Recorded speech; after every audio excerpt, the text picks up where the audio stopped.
UNC na sathariba blockade asida Manipur government na karimata thausadana leire haina kohurna maral sirakli. Kukising na nagamisam taruk hatkibagi mayokta UNC na kukizo sing na khundariba mafam singda haujik sathariba economic blockade asida lengak na karimata thausadana leire haina kohurgi maikaidagi pendaba wafam kaya phongdokladuna hiramasi matangda government na mityeng changduna kukizo sing na tariba mafam singda hidak langthak yauna nongmada tangai fadana sangraba yadraba potlam sing phangananaba dabi tawrakli. Kuki Organization for Human Rights Trust kohurgi maikaidagi thadorakiba cherol amana hairibana UNC na sathariba blockade asida lengaki maikaidagi karimata haidana tumina laisilibasi akanba muongda kandem tawi blockade asina maram oiraga kukizo singna tariba jaga singda nomagi tangai fadana sangraba yadraba potlam sing yauna thau amasung hidak langthak sing phangdabagi awaba kaya mayoknari potlam sing asi phangdabana maram oiraga potchegi mamalsu angakpa phangna wangle khudaki oina patient singna hidak langthak mathau tarabasu phangba ngamdre saitheng phangriba sigi manungda school tamliba mahairoi sing chahi yamlaba ahal sing amadi IDP sing yauri UNC na sathariba economic blockade asi India Constitution ke Article 21 apiriba mioibagi hingbagi phangpham thokpa hak sing adu khongaunabani amasung collective punishment amani Supreme Court ke maikaidagi National Highway sing asi matam supada ayatpa athingba amata leitana free ohengadabani hairabasu government ki maikaidagi karimata thausadana leiri blockade asina kukizo singtanatana atopa community singdasu chaitheng phangli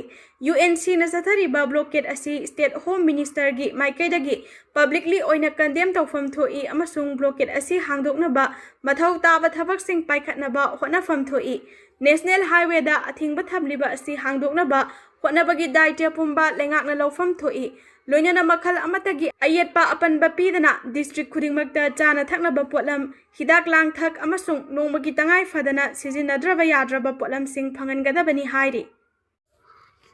Nambol turel gi longnam bal kaibadagi yum chamarom amadi ngagi farm kaya isingna thumjinkhre ngasi nongmanini asida nong leptana subadagi turel singi ising imai khangwang wangkhalakpadagi Nambol turel gi longnam bal kaibadagi ngagi farm amadi yum kaya ising thumjinkhre ngarang numidang wairam Nambol turel paringi kongkham mamang leikaida phut 10 romgi longnam bal kaibana maram oiduna yum kai amadi ngagi farm kaya isingna thumjinkhre hairi Kaikhiba turel longnam baladu lamdamadugi miyam District Administration Manipur SDO Nambol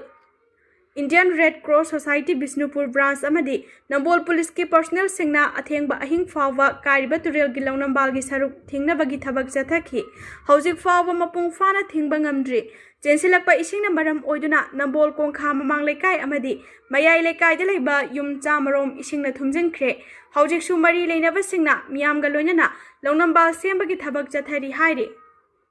Nagampalgi mamangda phamba pakhal potfam sing sidokhre District Administration gi mityeng makhada ngasi ayuk nagampalgi mamang thangba sarukta pakhal khanduna potchai yonari ba mafam sing sidokhre ngasi ayuk pung 10 tarakpa aduaidagi hauna nagampal paringi mamang thangba sarukta leiriba potlam sing adu District Administration na thorakpa order amagi matung ina sidorakpani hairi potfam sing adu sidok tringai gi mamangda ngarang police na loudspeaker sizinaduna potfam sing adu mapuna sidoknaba khanghanki potfam sing asi sidorakpagi matangda Nagampal Street Vendor Welfare Union ki Secretary S. Babitana phongdokhibada potfam sing asi Inglisingani taraga mathoidagi High Court na thokiba order amagi matung ina matam gi temporary oina phambada IMC gi mayor na ayaba piduna lakhibani potfam sing asi da phamduna leita laira kayana sel tanduna imung manunggi awat apa menbaga loinana masa masu thaklibani irangi awaba mayoknari ngai seraksida DC na ikhang khangawdana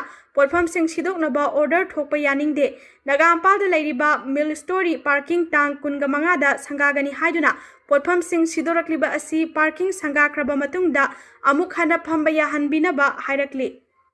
PWG ki founder chairman tamngan bayawna cadre ni futaruk sangjakhre gun culture thadoktuna ingtapa Manipur ohendaba yadavani chief minister Manipur da kangluk ki irang thoktuna kangkhong saiba phibam ama leiraba tungda KCP PWG ki founder chairman Laisram Ranjit Elias tamngan ba chahi yangkhai gani thoi yauna lup asigi cadre ni futaruk ngasi Assam Rifles ki khuthangda Manipur ki chief minister Yumnam Khemsanda sangjakhre Makhoi nifu taruk surrender tawbagi thauramadu Mantri Pukhigi IGARS ki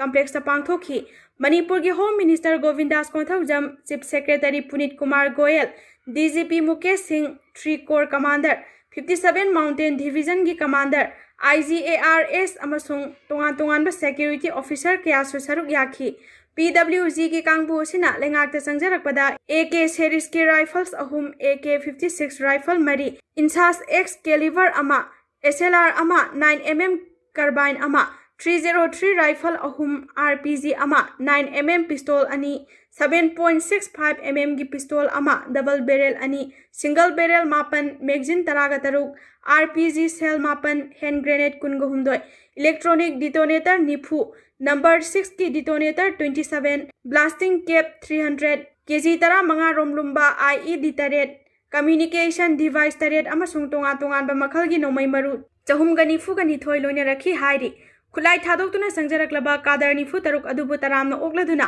chief minister Yumnam खेमसाना हाई मणिपुर कांगलुप की इरांग थोक्ट्रिंगै ममांगदा चिंग अमसुंग तम अनिमक्ता इंगना सिकना लेरमलबनी कनासु खुलाई पाइनिंगबगी वाखलोंदा थाजबा लेरमद्रबनी अदुबु कांगलुप की इरांग थोरकपदगी तंगदु लेतादबा फिबम अमा lucky मखोइना Manipur police की arm कोर्टगी लाखिबा नोमैसिंग यावना तोंगान तोंगानबा फोर्सिंगना खुलाई लिसिंग निपान खुंगटपा ngamkhre mahangna lengak pairakpa tha manga rom masigi manungda nongmai lising amaga chani phagatpa ngamkhi masigi manungda 600 police की आर्म कोर्टगी लाखिबा नोमै सिंग अदुनी खुलाई पाइरका थबक तौरंबा कांगबु असिना खुलाई थादोक्लगा संजरकली बसी इंग तप पामबगिनी अखोय मसेल खतनाबा अमसुंग गन कल्चर थादोक्लगा मणिपुर इंग तप फिबम अमा पुरक्तबा यादबनी वाखलोन असिदा अरानबा लंबीदगी अचुंबा लिकलमदा हंजिलकपगी दमक चीफ मिनिस्टर ना कादर सिंह अदुबु थागतप फोंदोखी मखोयदा फंगनगदबा सेमदोक्लबा सरेंडर कम रिहेबिलिटेशन सिंह फंगनबदा महाकसु मतेंग पांगनी स्टेट असिदा इंग तप पुरक्नबा थौदांग लौरिबा AR अमदी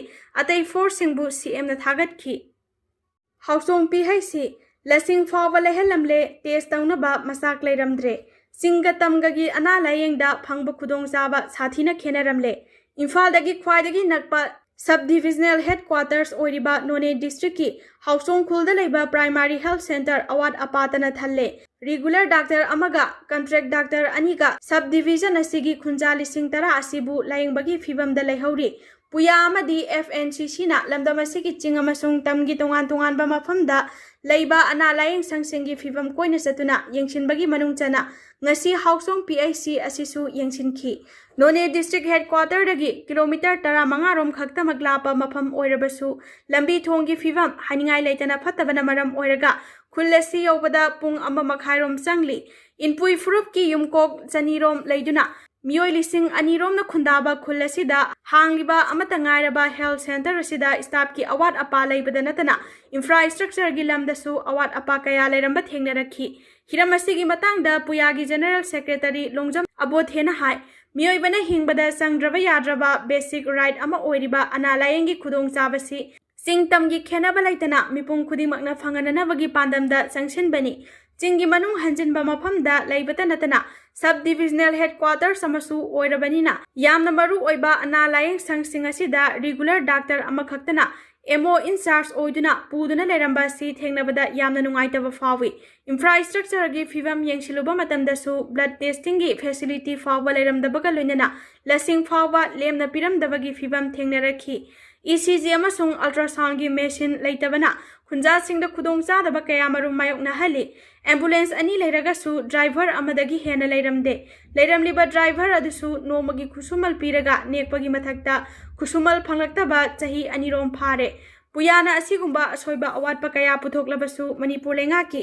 हेल्थ डायरेक्टोरेट ना तुमिना लेक्सिनबगी थवोंग असि हक्सिना लवी असिगुंबा थवोंग असि लिसांग सिना सथरबदी मियामगी अचौबा खोलाव अमा सोइदना लाकनी हाइबा खंजिनगदबनी हाइना फोंदोखी हाउसोंग खुलगी चेयरमैन नंपी खुंबाना हाइ सब डिविजनल हेडक्वार्टर अमगी PHC दा लेफम थोकपा इंफ्रास्ट्रक्चर अमता उबा फंगद्री PHC असिना कोलिबा हाउसोंग अमदी अवांग खुलदा खुंदारिबा मीगी मसिंग लिसिंग तरा हेली खुंजा सिंग लाइरबना मरम ओइरगा इम्फाल चलगा लायेंबा ngamde PHC असिदा मथौ ताबा डॉक्टर अमदी स्टाफ थंबगा लोइनना अवाटपा इंफ्रास्ट्रक्चर सिंग हापसिंदुना खुंजा सिंगी अवाबा कोखनबा मथौ ताइ हाइखी